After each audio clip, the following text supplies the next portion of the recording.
Welcome to our channel.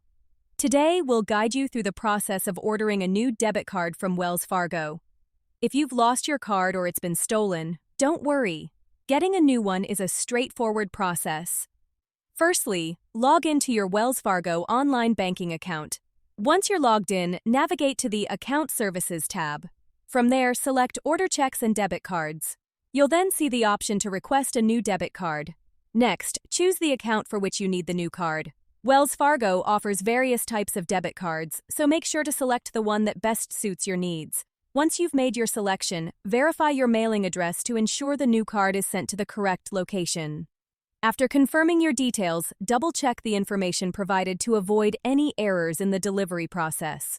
Wells Fargo typically mails out new debit cards within a few business days, so keep an eye out for the arrival of your replacement card. In the meantime, if you need immediate access to funds, you may visit a local Wells Fargo branch to request a temporary debit card.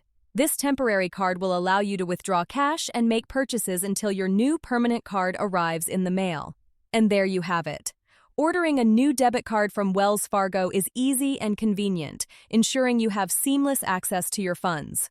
If you encounter any issues during the process, don't hesitate to reach out to Wells Fargo's customer service for assistance. Don't forget to like this video and subscribe to our channel.